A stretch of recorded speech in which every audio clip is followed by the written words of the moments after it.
तो next question देखेंगे यहाँ पर कि लेंस की क्षमता का मात्रक क्या होता है। दोस्तों लेंस की जो क्षमता का मात्रक है क्या है, डायोप्टर, हेनरी, हर्ट्ज या बेवर। तो दोस्तों लेंस की क्षमता का मात्रक क्या होता है, तो इसका सही उत्तर क्या होगा, ऑप्शन ए इसका सही उत्तर होगा क्या है, डायोप्टर। ठीक है दोस्तों, कई बार एग्जाम में दोस्तों ये क्वेश्चन रिपीट होता है, तो इसको ध्यान में रखेंगे। और चलते हैं नेक्स्ट क्वेश्चन की तरफ यहाँ पर कि माउंट एवरेस्ट है किस देश में स्थित है। दोस्तों माउंट एवरेस्ट किस देश में स्थित है, भारत, नेपाल, बांग्लादेश या चीन।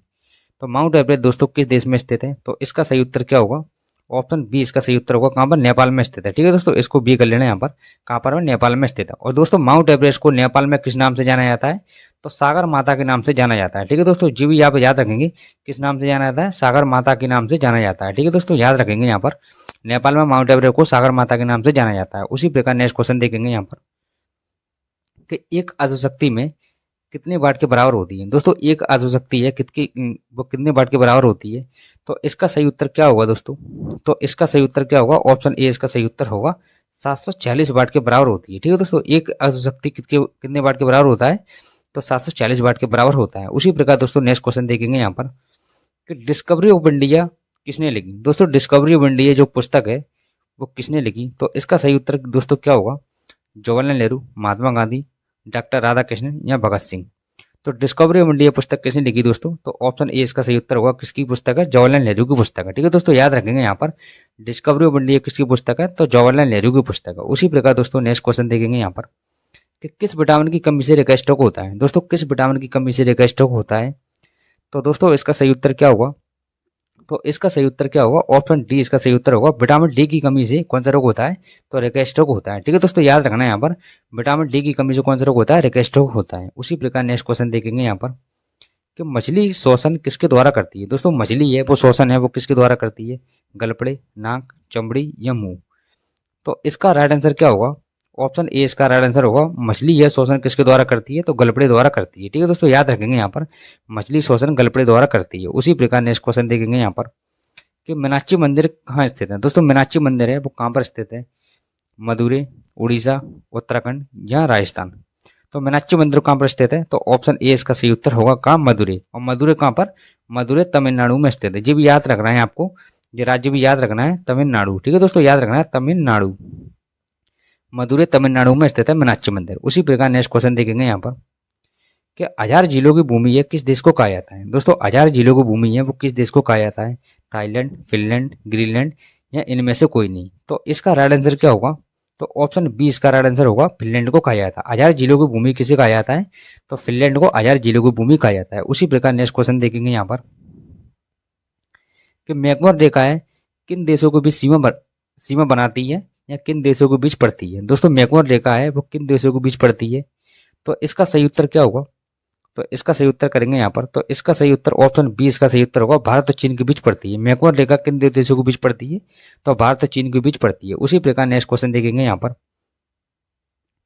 कि सबसे शुद्ध पानी होता है। दोस्तों सबसे जो शुद्ध पानी होता है वो किसका होता है, समुद्र का, वर्षा जल का, कुएं का या इनमें से कोई नहीं। तो इसका सही उत्तर क्या होगा, तो ऑप्शन बी इसका सही उत्तर होगा, सबसे शुद्ध पानी किसका होता है, तो वर्षा का होता है। ठीक है दोस्तों, याद रखना है इसको, सबसे शुद्ध पानी किसका होता है, तो वर्षा का होता है। उसी प्रकार नेक्स्ट क्वेश्चन देखेंगे यहाँ पर कि मानव में गुणसूत्र की संख्या कितनी होती है। दोस्तों मानव में गुणसूत्र की संख्या कितनी होती है, 40, 45, 46 या 50। तो इसका सही उत्तर क्या होगा, ऑप्शन सी इसका सही उत्तर होगा, कितनी होती है, 46 गुणसूत्र होते हैं। लेकिन अगर जोड़े में पूछा जाएगा तो कितने होंगे, तो 23 किस में होंगे, जोड़े में होंगे। ठीक है दोस्तों, ये भी अपन याद रखना है यहाँ पर, क्योंकि कई बार जोड़े में भी पूछ लेता है। और चलते हैं नेक्स्ट क्वेश्चन की तरफ यहाँ पर कि टेरी बांध है वो किस नदी पर स्थित है। टेरी बांध किस नदी पर स्थित है, सतलज, कावेरी, भागीरथी या कृष्णा। तो टेरी बांध किस नदी पर स्थित है, तो इसका सही उत्तर क्या होगा, ऑप्शन सी इसका सही उत्तर होगा, भागीरथी नदी पर स्थित है। टेरी बांध किस नदी पर स्थित है, तो भागीरथी नदी पर स्थित है। उसी प्रकार नेक्स्ट क्वेश्चन देखेंगे यहाँ पर संसद में कौन सा सदन है उच्च सदन कहलाता है। दोस्तों संसद में जो कौन सा सदन है वो उच्च सदन कहलाता है, लोकसभा, विधानसभा, राज्यसभा या राष्ट्रपति।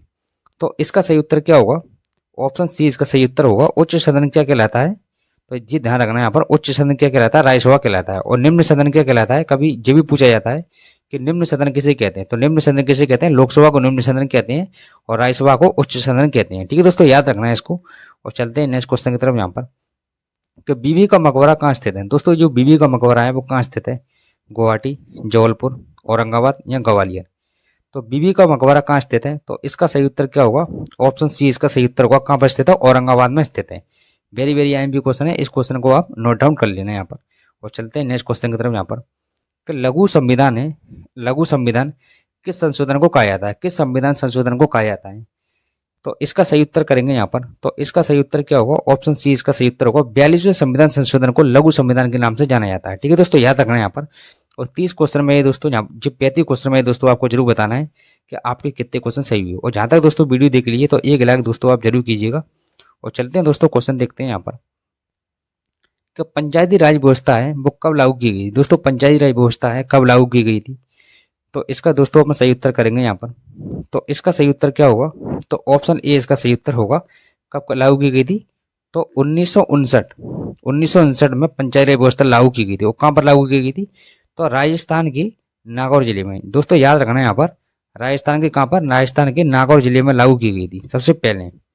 राजस्थान के नागौर जिले में 1959 में लागू की गई थी। ठीक है दोस्तों, याद रखना है यहाँ पर, पंचायती राज व्यवस्था है 1959 में राजस्थान के नागौर जिले में लागू की गई थी सबसे पहले। दोस्तों ये क्वेश्चन कई बार एग्जाम में पूछा जाता है, तो इसको आप ध्यान में रखेंगे यहाँ पर। और चलते हैं नेक्स्ट क्वेश्चन की तरफ। यहाँ पर कि अमर सोनार बांग्ला है किस देश का राष्ट्रीय गीत है? दोस्तों अमर सोनार बांग्ला है वो किस देश का राष्ट्रीय गीत है? भारत, पाकिस्तान, नेपाल या बांग्लादेश? तो इसका सही उत्तर क्या होगा? तो ऑप्शन डी इसका सही उत्तर होगा। कहाँ का है? बांग्लादेश का है। और ये भी पूछा जाता है दोस्तों, कई बार एग्जाम पूछा गया है कि अमर सोनार बांग्ला राष्ट्रीय गीत है वो किसने लिखा था? तो किसने लिखा था? तो रविंद्रनाथ टैगोर जी ने लिखा था। ठीक है दोस्तों, रविंद्रनाथ टैगोर ने जी क्या लिखा था? राष्ट्रीय गीत लिखा था। कौन सा? अमर सोनार बांग्ला। ठीक है दोस्तों, याद रखना है यहाँ पर, अमर सोनार बांग्ला किसने लिखा था? रविंद्रनाथ टैगोर ने लिखा था। और किस देश का है? तो बांग्लादेश का है। उसी प्रकार नेक्स्ट क्वेश्चन देखते हैं यहाँ पर कि तानसेन सम्मान है वो किस राज्य सरकार ने शुरू किया था? तानसेन सम्मान किस राज्य सरकार ने शुरू किया था? उत्तर प्रदेश, मध्य प्रदेश, गुजरात या महाराष्ट्र? तो तानसेन सम्मान किस राज्य सरकार ने शुरू किया था? इसका सही उत्तर क्या होगा? ऑप्शन बी इसका सही उत्तर होगा। किसने? मध्य प्रदेश राज्य ने ये शुरू किया था। और दोस्तों जो तानसेन है वो अकबर के 9 रत्नों में से एक थी। ठीक है दोस्तों, याद रखना है यहाँ पर, तानसेन कौन थे? तो अकबर के 9 रत्नों में से एक थे। उसी प्रकार दोस्तों नेक्स्ट चलते हैं नेक्स्ट क्वेश्चन की तरफ। यहाँ पर कि जनगणना है कितने वर्ष में एक बार की जाती है? दोस्तों जनगणना कितने वर्ष में एक बार की जाती है? 15 वर्ष या प्रति वर्ष, 5 वर्ष या 10 वर्ष? तो इसका सही उत्तर क्या होगा? तो इसका सही उत्तर क्या होगा? ऑप्शन डी इसका सही उत्तर होगा। 10 वर्ष में एक बार की जाती है। ठीक है दोस्तों, और पहली बार जनगणना कब की गई थी? तो 1872 में पहली बार जनगणना की गई थी। ठीक है दोस्तों, जी भी आपको याद रखना है कि जनगणना प्रत्येक 10 वर्ष बाद की जाती है। और पहली बार जनगणना कब की गई थी? तो 1872 में की गई थी। और चलते हैं यहाँ पर नेक्स्ट क्वेश्चन की तरफ। यहाँ पर कि नोबेल पुरस्कार विजेता प्रथम भारतीय कौन थे? दोस्तों नोबेल पुरस्कार विजेता है वो प्रथम भारतीय कौन थे? सीवी रमन, रविन्द्रनाथ टैगोर, अमर्त्य सेन या मदर टेरेसा? ठीक है दोस्तों, याद रखना है यहाँ पर। तो इसका सही उत्तर क्या होगा? तो ऑप्शन बी इसका सही उत्तर होगा। नोबेल पुरस्कार विजेता प्रथम भारतीय कौन थे? तो रविन्द्रनाथ टैगोर थे। ठीक है दोस्तों, याद रखना है यहाँ पर। उसी प्रकार चलते हैं नेक्स्ट क्वेश्चन की तरफ। यहाँ पर कि शरीर में लोहे की कमी से कौन सा रोग होता है? शरीर में लोहे की कमी से होता है क्या होता है? लोहे की कमी से मधुमेह, उच्च रक्तचाप, रतौंधी या एनीमिया? तो शरीर में लोहे की कमी से क्या होता है? तो एनीमिया रोग हो जाता है। ऑप्शन डी इसका सही उत्तर होगा। ठीक है दोस्तों, याद रखना है यहाँ पर, लोहे की कमी से कौन सा रोग होता है? तो एनीमिया रोग होता है। उसी प्रकार नेक्स्ट क्वेश्चन देखेंगे यहाँ पर कि हिमाचल प्रदेश की राजधानी कौन सी है? दोस्तों हिमाचल प्रदेश की राजधानी कौन सी है? देहरादून, शिमला, मंडी या हमीरपुर? तो हिमाचल प्रदेश की राजधानी क्या है? तो इसका ऑप्शन बी इसका सही उत्तर होगा। क्या? शिमला। ठीक है दोस्तों, याद रखना हिमाचल प्रदेश की राजधानी क्या है? तो शिमला है। उसी प्रकार नेक्स्ट क्वेश्चन देखेंगे यहाँ पर कि सिकंदर की मृत्यु कहाँ हुई थी? दोस्तों सिकंदर की मृत्यु है वो कहाँ पर हुई थी? पाकिस्तान, चीन, अमेरिका या बेबीलोन? तो सिकंदर की मृत्यु दोस्तों कहाँ पर हुई थी? तो ऑप्शन डी इसका सही उत्तर होगा। कहाँ पर हुई थी? बेबीलोन में हुई थी। ठीक है दोस्तों, याद रखना है यहाँ पर, सिकंदर की मृत्यु कहाँ पर हुई थी? बेबीलोन में हुई थी। उसी प्रकार नेक्स्ट क्वेश्चन देखेंगे यहाँ पर कि अशोक ने किस शहर की स्थापना की थी? दोस्तों अशोक ने किस शहर की स्थापना की थी? श्रीनगर, चेन्नई, पाटलिपुत्र या महाराष्ट्र? तो इसका सही उत्तर क्या होगा? तो ऑप्शन ए इसका सही उत्तर होगा। अशोक ने श्रीनगर की स्थापना की थी। ठीक है दोस्तों, याद रखना है यहाँ पर, ये वेरी वेरी आईएमपी क्वेश्चन है।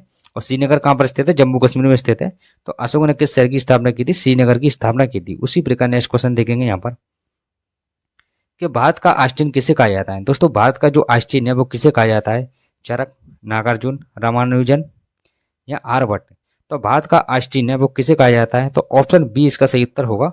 किसे कहा जाता है? नागार्जुन को भारत का आस्टीन कहा जाता है। ठीक है दोस्तों, याद रखना है क्वेश्चन को। और चलते हैं यहाँ पर नेक्स्ट क्वेश्चन की तरफ। यहाँ पर कि आगरा नगर की स्थापना है किस शासक ने की थी? दोस्तों आगरा नगर की स्थापना किस शासक ने की थी? अकबर, फिरोज शाह तुगलक, सिकंदर लोदी या शाहजहां? तो आगरा शहर की स्थापना किसने की थी? तो ऑप्शन सी इसका सही उत्तर होगा, किसने की थी? सिकंदर लोदी ने की थी। ठीक है दोस्तों, याद रखना है इस क्वेश्चन को। और चलते हैं नेक्स्ट क्वेश्चन की तरफ। यहाँ पर कि 7 टापुओं का शहर है किसे कहा जाता है? दोस्तों 7 टापुओं का शहर किसे कहा जाता है? मुंबई, कोलकाता, कोचीन या वास्को ड गामा? तो 7 टापुओं का नगर दोस्तों किसे कहा जाता है? तो ऑप्शन ए इसका सही उत्तर होगा, किसे? मुंबई को कहा जाता है। ठीक है दोस्तों। और दोस्तों यहाँ पर आप, जहाँ तक आपने वीडियो देख ली है दोस्तों, तो 1 लाख दोस्तों अब जरूर करना, क्योंकि दोस्तों वीडियो में दोस्तों मैं आपसे कुछ नहीं मांगता, ओनली मुझे 1 लाख चाहिए और कुछ नहीं। ठीक है दोस्तों। और चलते हैं नेक्स्ट क्वेश्चन की तरफ। यहाँ पर कि भारतीय जागृति का जनक किसे कहा जाता है? भारतीय जागृति का जनक किसे कहा जाता है? दयानंद सरस्वती, दादा भाई नौरोजी, स्वामी विवेकानंद या राजा राम मोहन राय? तो भारतीय जागृति का जनक किसे कहा जाता है? तो इसका सही उत्तर क्या होगा? तो ऑप्शन डी इसका सही उत्तर होगा, राजा राम मोहन राय को भारतीय जागृति का जनक कहा जाता है। ठीक है दोस्तों, याद रखना है क्वेश्चन को। और चलते हैं नेक्स्ट क्वेश्चन की तरफ। यहाँ पर कि सुंदरवन राष्ट्रीय उद्यान किस राज्य में स्थित है? दोस्तों सुंदरवन राष्ट्रीय उद्यान किस राज्य में स्थित है? दोस्तों ये राष्ट्रीय उद्यान वेरी वेरी आईएमपी है, कई बार एग्जाम में ये पूछा गया है। मध्य प्रदेश, बिहार, पश्चिम बंगाल या उत्तर प्रदेश? तो सुंदरवन राष्ट्रीय उद्यान किस राज्य में स्थित है? तो इसका सही उत्तर क्या होगा? तो ऑप्शन सी इसका सही उत्तर होगा। कहाँ पर स्थित है? पश्चिम बंगाल में स्थित है। ठीक है दोस्तों, याद रखना। और चलते हैं नेक्स्ट क्वेश्चन की तरफ। यहाँ पर कि मसालों का बगीचा किस राज्य को कहा जाता है? दोस्तों मसालों का बगीचा है वो किस राज्य को कहा जाता है? तमिलनाडु, केरल, गुजरात या कर्नाटक? तो मसालों का बगीचा किस राज्य को कहा जाता है? तो इसका सही उत्तर क्या होगा? तो ऑप्शन बी इसका सही उत्तर होगा, किसे कहा जाता है? केरल को कहा जाता है। उसी प्रकार नेक्स्ट क्वेश्चन देखेंगे यहाँ पर कि नागालैंड की मुख्य भाषा कौन सी है? दोस्तों नागालैंड की जो मुख्य भाषा है वो क्या है? तमिल, कांसी, मिजो या अंग्रेजी? तो नागालैंड की जो मुख्य भाषा है वो क्या है? तो इसका सही उत्तर क्या होगा? तो ऑप्शन डी इसका सही उत्तर होगा, क्या है? अंग्रेजी। दोस्तों एक ही राज्य है जिसकी जिसकी राजभाषा क्या है? अंग्रेजी है। ठीक है दोस्तों, इसको याद रखना है हम नागालैंड को। ठीक है दोस्तों, नागालैंड को आपको याद रखना है, नागालैंड की भाषा क्या है? तो अंग्रेजी है। उसी प्रकार दोस्तों नेक्स्ट क्वेश्चन देखते हैं यहाँ पर कि नंदा देवी पर्वत चोटी किस राज्य में स्थित है? दोस्तों नंदा देवी जो पर्वत चोटी है वो किस राज्य में स्थित है? सिक्किम, जम्मू कश्मीर, उत्तराखंड या अरुणाचल प्रदेश? तो नंदा देवी पर्वत चोटी किस राज्य में स्थित है? तो इसका सही उत्तर क्या होगा? ऑप्शन सी इसका सही उत्तर होगा, उत्तराखंड में स्थित है। ठीक है दोस्तों, याद रखना है इसको, कहाँ पर स्थित है? उत्तराखंड में स्थित है। उसी प्रकार नेक्स्ट क्वेश्चन देखेंगे यहाँ पर चेहरे में कितनी हड्डी होती है? दोस्तों चेहरे में कितनी हड्डी होती है? 14, 8, 15 या 16? तो चेहरे, हमारे मनुष्य के चेहरे में दोस्तों कितनी हड्डी होती है? तो 14 हड्डी होती है। ऑप्शन ए इसका सही उत्तर होगा। ठीक है दोस्तों, कितनी हड्डी होती है? 14 हड्डी होती है मनुष्य के फेस में। उसी प्रकार नेक्स्ट क्वेश्चन देखेंगे यहाँ पर कि देश बंधु के नाम से किसे जाना जाता है? दोस्तों देश बंधु के नाम से किसे जाना जाता है? जवाहरलाल नेहरू, डॉक्टर राजेंद्र प्रसाद, चित्तरंजन दास या इनमें से कोई नहीं? तो इसका सही उत्तर क्या होगा? तो ऑप्शन सी इसका सही उत्तर होगा, देश बंधु के नाम से चित्तरंजन दास को जाना जाता है। और दोस्तों ये 35 क्वेश्चन में दोस्तों आपको जरूर बताना है कि 35 क्वेश्चन में से आपके कितने क्वेश्चन सही हुए। ठीक है दोस्तों, और इसी प्रकार दोस्तों वीडियो आने वाली है, और मिलते हैं दोस्तों नेक्स्ट वीडियो में। बाय।